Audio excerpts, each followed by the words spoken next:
CBN e o seu trabalho, com Ana Paula Talceda. Ana Paula, bom dia. Bom dia a você e aos ouvintes. Tá, joia. Ana Paula, olha só, a gente tem um caso aqui do nosso ouvinte, o Gilmar. Ele é lá da Serra, ele mandou um e-mail pra gente pedindo uma ajuda pro que ele tá passando lá. O Gilmar é um empregador, ele conta que tem um empregado que trabalha lá na empresa dele há 10 anos, e com ele contratou uma outra pessoa que está nessa mesma função do Gilmar há 1 ano e meio. Contratou um outro funcionário. Só que esse funcionário que está há 1 ano e meio está cobrando do Gilmar o mesmo salário que o funcionário dele, que está há 10 anos, recebe. Os dois fazem a mesma função, mas o salário do funcionário de 10 anos é um e desse de 1 ano e meio é outro. E esse funcionário de 1 ano e meio está cobrando a equiparação dos salários. Ele pergunta o seguinte: o que é essa equiparação de salário? Ele deve equiparar esses salários dos dois? Olha, esse é um tema que é um dos mais assim difíceis quanto à produção de provas, a análises circunstanciais que acontece na Justiça do Trabalho.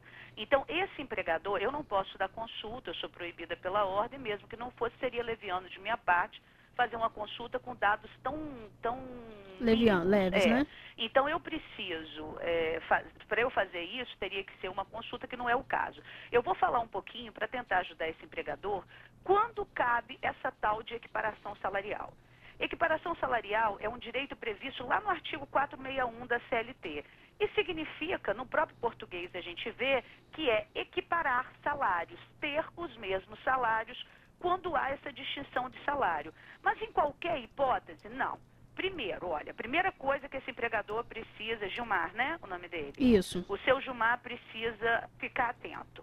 Primeiro, para haver equiparação salarial, os empregados, o empregado modelo e o empregado equiparando, esse que quer ter o mesmo salário, tem que trabalhar para o mesmo empregador, Ou seja, pelo menos na mesma filial, no mesmo local da empresa, ok? Primeira coisa, daqui a pouco a gente vai dificultar um pouquinho isso.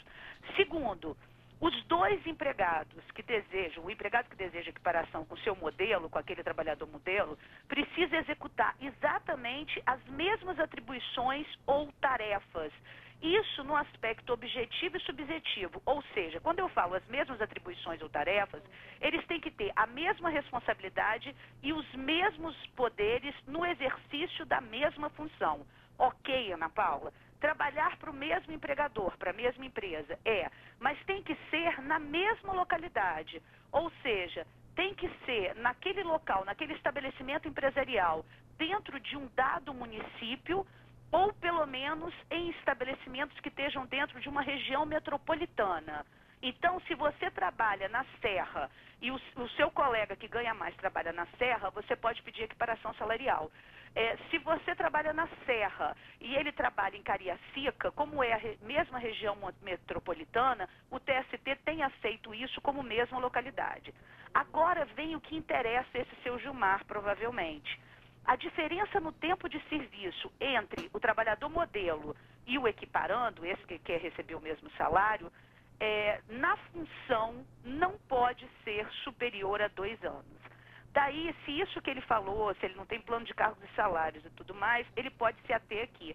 Porque só pode pleitear receber o mesmo salário quem tem no exercício da função, não é no cargo e nem é tempo de empresa. Não é tempo de admissão, é no exercício da função. Você é jornalista, passou a exercer o serviço como jornalista em 2008. Sua colega é contratada em 2012. Você recebe R$3.000, ela recebe R$1.500. É viável a pretensão dela de ter equiparação salarial com você? Não, porque no exercício da função existe mais de 2 anos de diferença. É no exercício da função. São coisas que só mesmo a análise do caso. Ambos os trabalhadores têm que exercer as suas atribuições e desenvolver essas atividades com a mesma produtividade e perfeição técnica. O que é produtividade? Quantidade de trabalho produzido por hora, dia ou mês. O que é perfeição técnica? Como foi realizado o trabalho? Como foi realizado? Com que qualidade é realizado o trabalho? Só assim é possível a equiparação salarial. E um outro requisito é que a empresa não tenha plano de cargos e salários. Porque se a empresa tiver quadro de carreira, ou plano de cargos e salário, ou PSS, que chama plano hierarquizado em cargos e carreiras, deve-se obedecer às regras daquele plano. Mas se ela não tiver, obedece todos esses requisitos para fazer análise. Aqui uma dica para o caso de ação judicial. Em havendo ação judicial, o ônus de provar que existe o direito à equiparação salarial é do empregado. O empregado que tem que fazer aquelas provas em juízo. É uma máxima que a gente tem. A quem alega cabe o ônus de provar. E o empregador, ao empregador, compete provar os fatos que a gente chama de impeditivo, modificativo ou extintivo do direito do autor. Ou seja, que eles exerciam a mesma função, mas não era no mesmo tempo, que não era na mesma localidade, que tinha quadro de carreira homologado pelo Ministério do Trabalho, essas coisas. Então fica aí a dica, porque esse é um tema difícil. Essas ações normalmente são ações que têm uma complexidade enorme na hora da produção de provas na Justiça do Trabalho. E o empregador que quiser diminuir os seus problemas em relação a esses anseios dos seus empregados, deve ficar atento a esses requisitos de equiparação salarial para não ter muita dor de cabeça no futuro. Tá certo, Ana Paula. Obrigada, viu? Eu é que agradeço. Um abraço aos ouvintes e até semana que vem.